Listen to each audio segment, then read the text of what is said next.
Hey guys, Rachele here with Amethyst Ascension. If you are new here, welcome. And if you are returning, thank you so much for joining me again. So today I'm going to be doing a walkthrough of the Oracle of Destiny. This is 50 cards and a guidebook.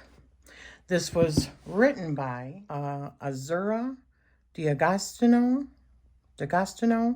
and illustrations by Paola Vecchi. If I mispronounce those, my apologies. This was sent to me by US Games for my honest review. So this is what it says. Palmistry is an ancient esoteric tradition practiced around the world. Interest in palmistry and chirosophy, I'm not even sure if I'm pronouncing that right, derives from the fascinating idea that the physical body carries signs of the soul that can be interpreted to reveal profound aspects of the individual. With contemporary pop art illustrations, Oracle of Destiny combines evocative symbols, archetypal references, and elements of astrology in a dynamic method that offers personal insights and divinatory messages. Includes 50 cards and a 128-page guidebook. So it's got one of these like pull out at the bottom. And then it's got another box on the inside, a tuck box, which I'm not a fan of. I mean, one box is plenty. But there you have it. That could easily be removed. So, these are not in order. I'm going to do a walkthrough, and then I'm going to do a few readings, okay? Milky Way. And this is what all the backs look like.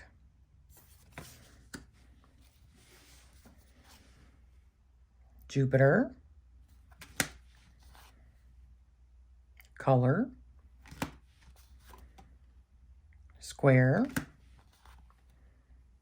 Flexibility. Heart. Affections. Head or dream. Air. Trunk. Mount of Luna. Roots. Destiny couple. Apollo. Nails, which mine do not look the best. My apologies. Saturn. Mount of Venus. Journeys. Earth. Plane of Mars. Star. Humidity. I apologize if you can hear Oliver. The kids are out next door. It's driving the dogs crazy. Mystic Cross. Grill. Or krill. Chains. Whorl or whirl. Ring of Solomon. Fire. Water.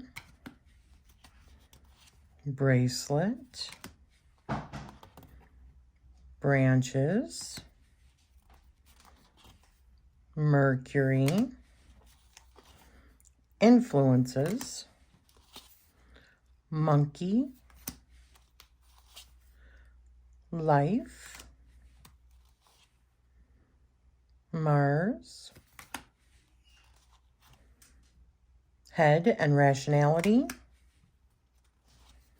Aridity. Loop. intuition,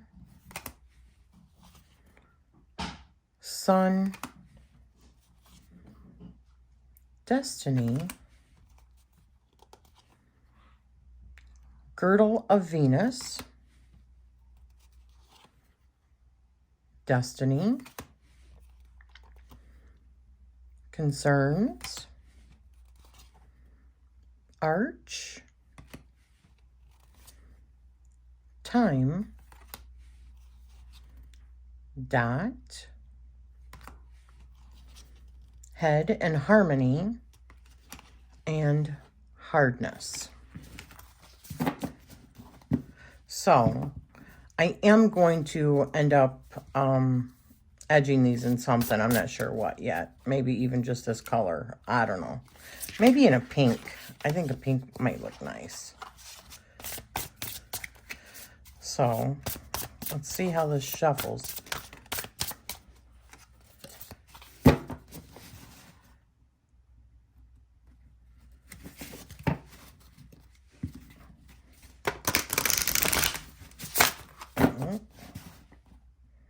It is a bit cardboardy.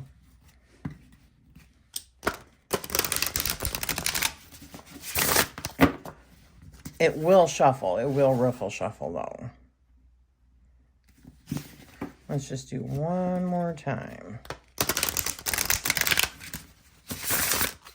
It will riffle shuffle. All right, let's see how it fans. So the cardstock feels like it's a little bit larger than, a little bit taller, and I don't have anything that's regular size, I don't think, right here. A little bit longer and just a little bit wider than a regular tarot deck, but nothing too much larger. Probably on the smaller side as far as oracle cards go. But let's see how it fans. It fans really beautiful. The cardstock, I think it's pretty good. And it's like a matte. I would say it's not really glossy. So let's draw like 3 cards. We'll do one from over here, one from over here, and one from over here to see what these say. So let's find Apollo first. So here is what the table of contents looks like, or the cards, the pages. Is this the same as what it said on the back? No. So palmistry, or the art of palm reading, has been a widespread and well-established practice in many traditions since ancient times, from the east to the west. We find hints of palmistry in some text from Vedic India dating back to 2 millennia before Christ. China also has a written tradition of this art that predates the 4th century BCE. In the West, there is a lack of sources from before the Middle Ages that refer to the subject, but there are traces of its widespread use among both the Greeks in the text of Aristotle, among others, and the Romans, like in the Naturalis Historia of Pliny the Elder, or Pliny the Elder. The earliest known manuscript entirely devoted to palmistry in the English language dates to the 15th century, the Digby Rolls 4, a series of parchment strips sewn together to form a roll over 2 meters long. Many works were produced between the 15th and 20th centuries, often connected to studies on astrology, alchemy, philosophy, and numerology. Many thinkers and scientists in the past practiced palmistry, including Anaxagoras, Juvenal, and Pericles. But the list is so long and varied that it cannot be summarized in a few lines. Interest in palmistry, or chirosophy, defined as the art of seeing the character and psychological tendencies of an individual by interpreting his or her hand, probably derives from a fascinating principle, the idea that the body carries the signs of the soul reflected in stable details that can be cataloged and interpreted. The information they provide reveals the most intimate and profound aspects of a person, from their temperament to their inclinations and the way that they relate to others. Sometimes they can also indicate their psychological characteristics or areas of greatest physical fragility. In certain cultures, such as Chinese, this idea is so well established that other parts of the body are also read, including the feet and the face. Although in ancient times palmistry was indeed one of the most common and practiced forms of divination, the information contained in this deck should not be taken as predictive or prophetic. By delving deeper into the study of chiromancy, chirology, interpretation of hand lines, and chiognomy,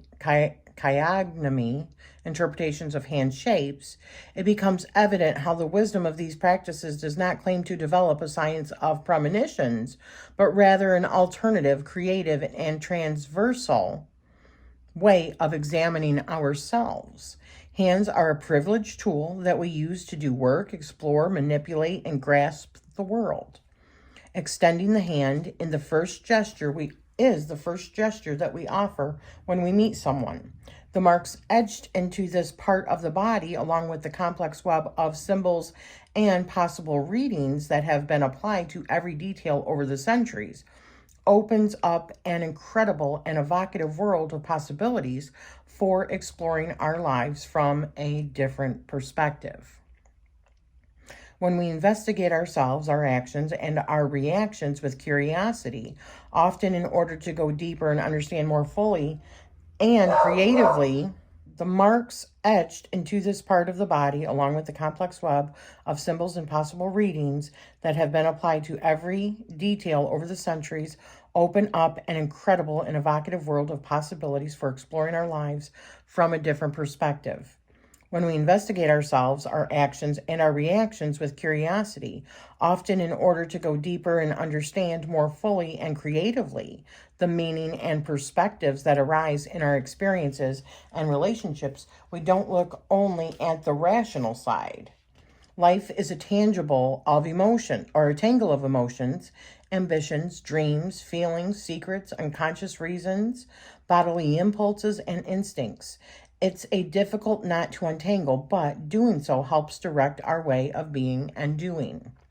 Thus, any tool that can stimulate our intuition and help us listen to ourselves and relate to things that we can't understand with solely our intellect can be a valuable ally in the great mystery of life. The important thing is to be aware that there is no one method, no one way to deal with the challenges that we face. Therefore, even the oldest disciplines and arts are not a means to be blindly relied upon for answers, but rather a trigger that can pique our curiosity and broaden the perspective that we use to look at things. I couldn't agree more. It's like what I always say about systems.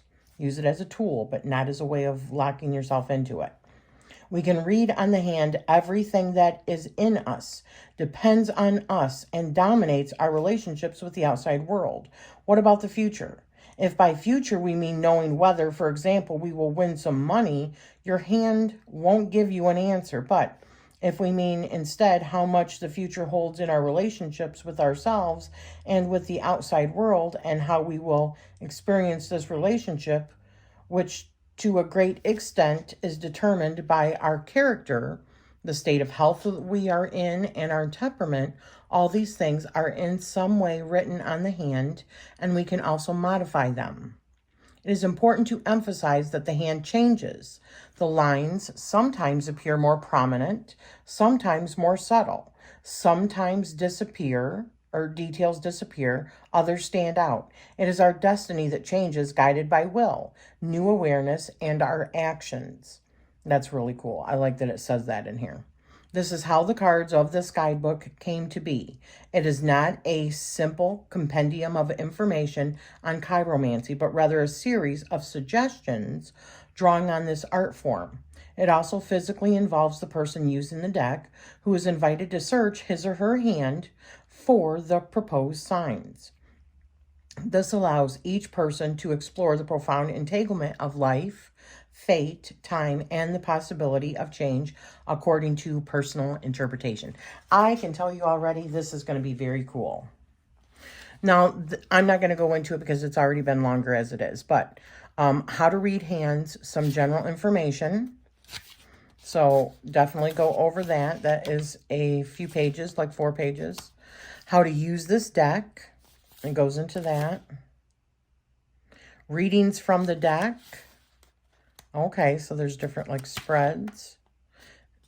Inspirational card, card of the day, yesterday, today, tomorrow. Okay. All right, so Apollo. Let's find Apollo. Let's see what it says about Apollo. It looks like. So it is like the ring finger. Okay. Aspect of the hand. The ring finger is related to the qualities of the ancient sun god Apollo because of the properties it represents. It manifests a tendency to be sunny and optimistic toward a love of beautiful things, art, and play. It also represents relationships with one's community, friends, and significant others. It is directly linked to the heart. Creativity, charisma, artistic ability lie here. Beware of your ego and narcissism. So, divinatory meaning. Apollo was not only the god of the sun, but also of music, prophecy, the arts, and medicine. Have confidence in what cannot be seen. Follow the direction of your emotions and intuition and trust in the good. You will be able to heal and make predictions. The creative capacity is always intuitive. Rely on it, but do not think about it too much when contemplating your image reflected in the mirror of time. Because of the narcissism or narcissist, right? That's really cool. So that's pretty cool. If anything, it's at least going to show you, where things are on your hand, and then you can go and do some research if you want. Let's see. And it's just a good oracle deck, right? So let's do this one. Okay, that's what it looks like. Aspect of the hand is, so like this little area right here. So the affection lines are on the fleshy part below the little finger, called the Mount of Mercury. And they start from the outer part of the hand and run towards the center of the mount. They are short parallel lines and are purely indicative. On the dominant hand, they indicate the hearts that you have touched, whereas on the non-dominant hand, they represent how many have touched your heart.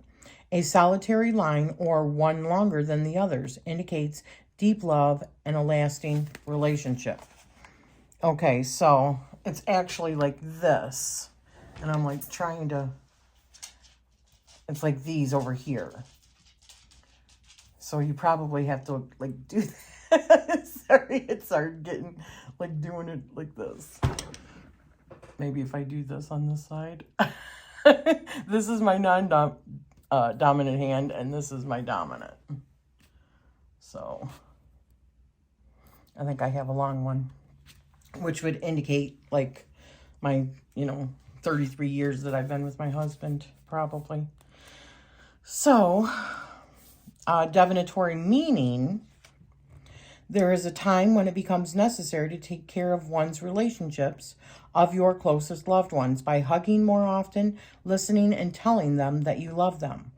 Nothing is taken for granted or given once and forever, especially in matters of the heart. Look inside yours and you will know what you need to do. I like that. That's really good. And then we've got journey aspect of the hand. So, I'll show you. It's like right here. Down at the, like by the life, yeah, in between like the headline and the fate line, like down here. So, journey lines are short lines that may begin at the bottom of the Mount of Luna or along the lifeline. They increase the influence of the moon and the enjoyment of travel. They indicate that we do not like to stop for too long and that we are not afraid of change. Should external conditions not allow us to undertake physical journeys to discover the world, we must undertake inner journeys to not give up traveling. With the help of books, maps, computers, and especially the imagination, we can visit ever-changing scenes. The longer and more defined the signs, the farther and longer we will travel. So the divinatory meaning is, the answer right now is to change the landscape. Do it through an archaeological expedition. Okay, I'm ready. I'm packed and I'm ready to go. A fun outing, a spiritual pilgrimage, or a philosophy conference. The need is the same, to set out in search of discoveries. So, okay. So it's like these lines. Well, yeah, is it these lines? Sorry. I have so many lines in my hands. Okay, so this is pretty good. Now let me see. Let me see something. We've got yesterday, today, tomorrow. Draw 3 cards and arrange them horizontally face down in front of you. Turn them over. The first will represent a general characteristic that has dominated your actions up to this point. The second indicates what drives you today. The third is what potential you have to deal with tomorrow. Okay, so then we've got card of the day if you want to explore what guiding element to follow. Okay, and inspirational card. A problem is distressing you, an aspect of yourself is bothering you, or a feeling of indecision is nagging you. Okay, so it's just showing you how you can pretty much, you know, use these in readings and stuff. Just like regular tarot spreads, really. So, I wonder what kind of decks I could pair this with and it look good. Okay, so here is one deck that I thought of. I just got this one from US Games in order to review. Black and White Rider-Waite Tarot deck. That looks fantastic. Doesn't that look excellent? So you could easily, I even love the backs of these.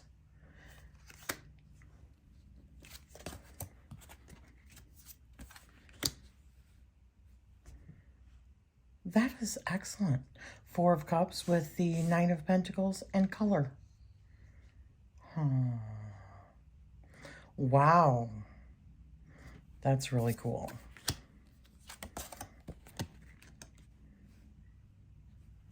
Life with the Queen of Pentacles and 7 of Cups. And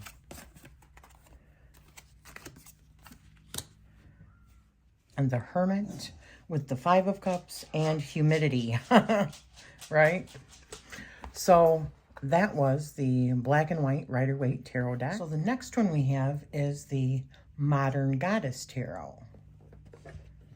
And I think these colors work really well together.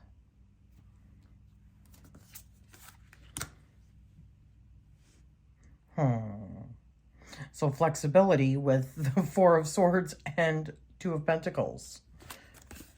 Very nice. Arch with the Star and 5 of Swords. See, I think that these work, the coloring, they work well together. Oops. Jupiter with 9 of Cups. Oh my gosh, yes. And 6 of Cups. Perfect. Perfecto. Concerns with Crone of Pentacles and Page of Wands. Yeah. Okay, so those work. Okay, another one is the Black Violet Tarot by anybody that has, or for anybody that has this deck and they're looking for something to pair it with. Mercury, 5 of Pentacles, 8 of Pentacles. Yup. I think this works. I think the lack of color can be, it works really good with a deck that has a lot of color. It like balances it out. Destiny, Ace of Swords, Knight of Cups.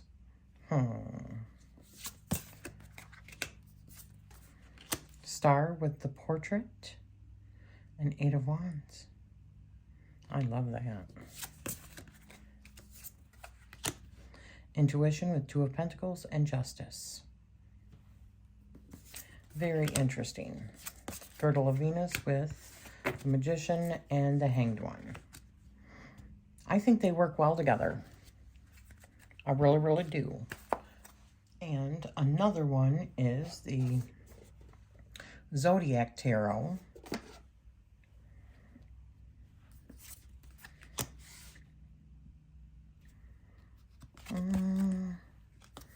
I don't know. I mean, it's not the worst pairing I've ever seen. I like that there's a lot of astrology that's also associated in with the palmistry. They run hand in hand, and this is an astrology or zodiac deck. But I'm not so sold on the coloring. So this is a for me. All right, and this one is the Lovely Ladies Tarot. And they do have different artwork, but the colors, I think that the colors would work good together.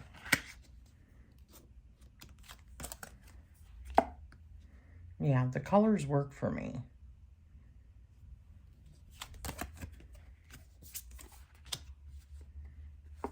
I'm not 100% loving this artwork, just me, okay? I think it takes a special kind of deck to be able to pair it with, like the black and white. That was my favorite thus far, the black and white Rider-Waite Tarot. That actually looks fabulous with it. Like they were made for each other. See, that does not look bad to me. It feels like an empowerment, know thyself kind of combination, you know? All right. And one other deck that I have. Okay, and this one is the Destiny deck, the Art of Tarot. This looks really good to me. And I love that this is also astrology in it as well.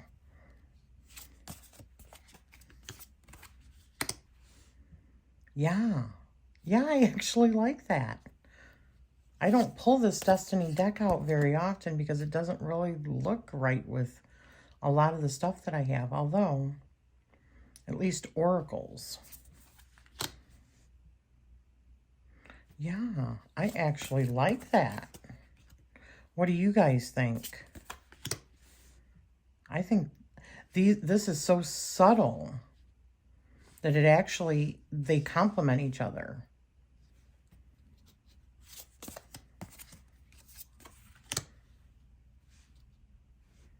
Yeah. All right. So that was my walkthrough and pairings of the, where's the box?